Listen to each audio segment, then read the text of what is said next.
If you listen to bass music, it's pretty hard not to have heard of Tate B. He has blown up from making songs in his parents' basement while attending college, to touring across the country, selling out venues, and getting to play back-to-back with some of the most influential artists in the game. In this video, we look at how Tate B came up from a normal childhood in Florida to selling out venues across the world and carefully crafting his sound to bring the feeling of nostalgia while incorporating new elements of bass music.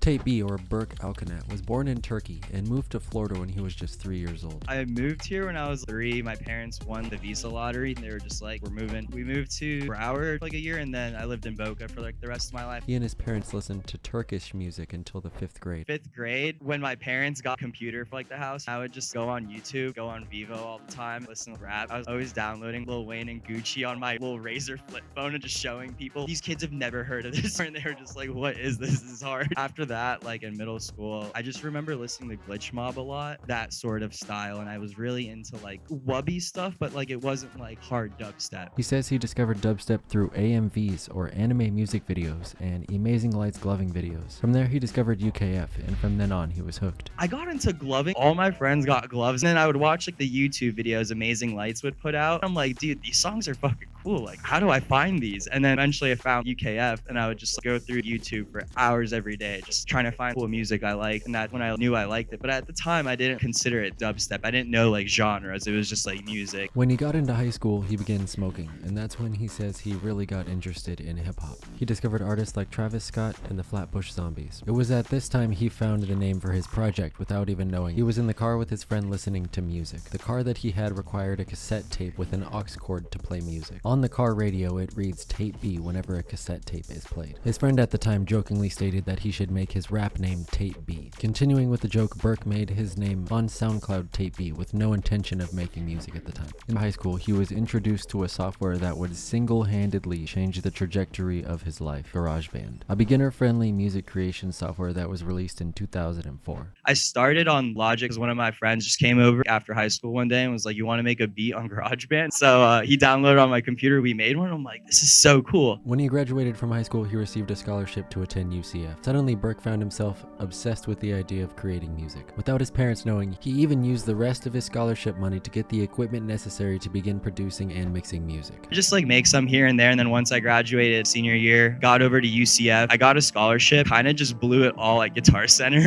on 2K arcades and like a little DJ board. He began producing trap and hip-hop beats for his friends who were aspiring rap artists, first posting to SoundCloud in 2017. Bouncing around, I've been at it for days. Criminal minded, they say that it pays. This life I've been living was simply a phase. I'm going off that OG, that cushion, that haze. Banging my head as I'm stomping around. Lost in the sauce, nowhere to be found. Although he had been producing music throughout college, he was still unsure what he wanted his sound to be and what he wanted to make long term. In 2019, his senior year of college, he attended Lost Lands. It was there he realized he would be able to pursue his career if he just consistently released music, he states. He began producing more and started to see some traction in his music. In March of 2020, Trap City reposted one of his songs to their YouTube channel. I had just made this Candy Flip remix of this like slushy song that had just come out. I was just like chilling at home one day, and I got a notification on my phone like Trap Nation posted on their story, and I go on their YouTube and they had uploaded it, and I'm like, no way. I'm like running around my house and like, Trap Nation uploaded it, let's go. That gave me enough motivation to just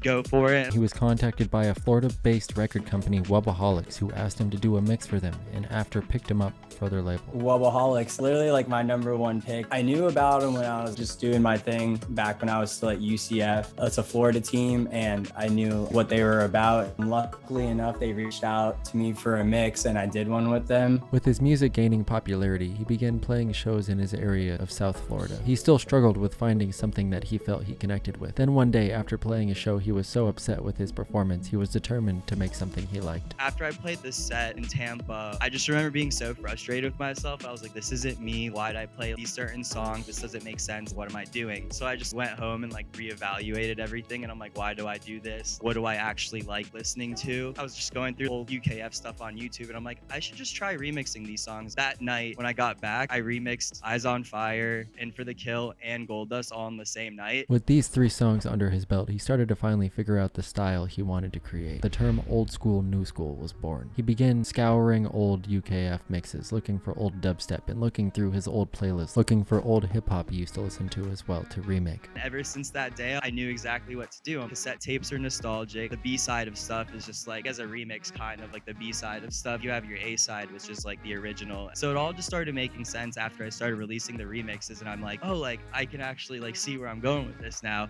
He teased one of the tracks on his 2021 ID showcase, which he released in December of 2020, and a few days later put out his remix of Eyes on Fire and Gold Dust. In April of 2021, Space Wizard brought him out to Denver for his Denver debut, but the crowd was still at a restricted capacity. Space Wizard brought me out for his Black Box set, but this was when they were still doing like the seated thing where everyone had their own table. In 2021, while playing shows, Tape B focused on creating remixes for his 2022 ID showcase and releases. The next set of remixes would launch him further into his career than he ever imagined.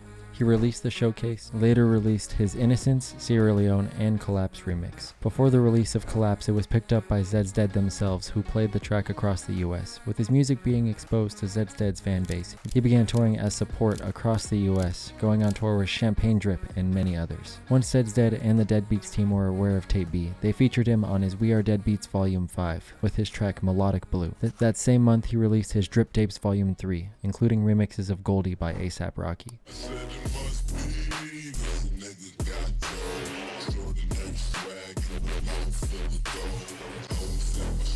In 2022, he began playing bigger and bigger shows, opening for festivals and shows across the US. In November of 2022, he got to do something that had to feel full circle for him. He got to release his first song on UKF. His song Exposed was released November 22nd.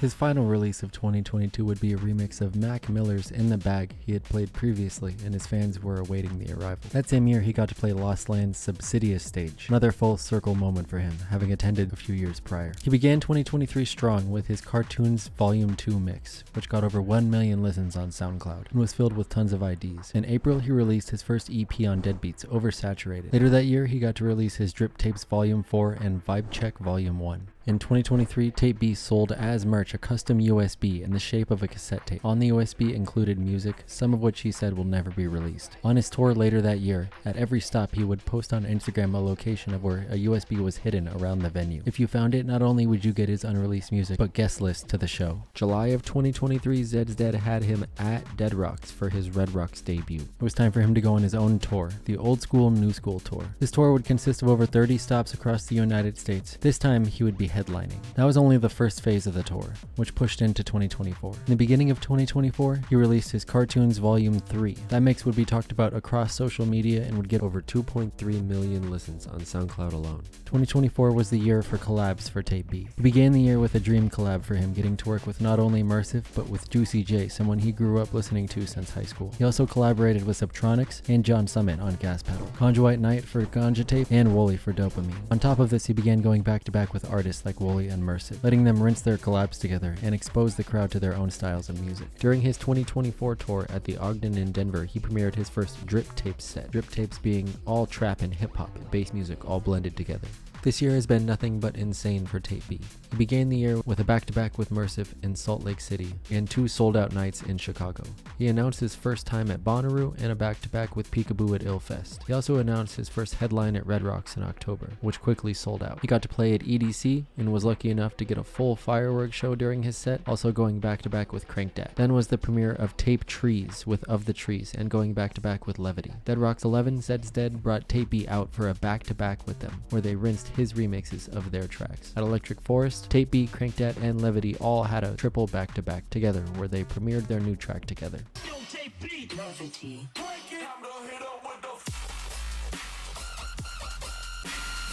At Shambhala of this year, Tape B got to do a secret set back-to-back with the dubstep legend Scream, as well as Immersive. At the time of recording, Tape B was announced to be going back-to-back with Zed's Dead and Subtronics, all playing at Decadence, and announced his fall tour, the Soundtrack to Everything That You Forgot tour. At this rate, it seems Tate B will be one of the biggest names in bass music, with constant touring, a work ethic and release schedule like no other, and a seemingly infinite amount of friends and people to collaborate with while being so early in his career. It seems Tate B will soon enough be one of the biggest names in the bass music scene. His refreshing take of classic dubstep and hip-hop tracks brings people back to a familiar feeling while not overusing the source material. Although there has been many remixes and old tracks, there was no one who took it as their main branding and brought back the feeling of the SoundCloud era of music. Having just moved out of his parents' house and moving into his own space for creation, I'm sure we are all excited to see what he can create and what old song he can revive next. If you like this video, then you may like my other video that I have on Abo. Thank you for watching. Please subscribe for more. Leave a like if you like this video. Leave a dislike if you didn't. Please comment and tell me other artists that you'd like to see me cover.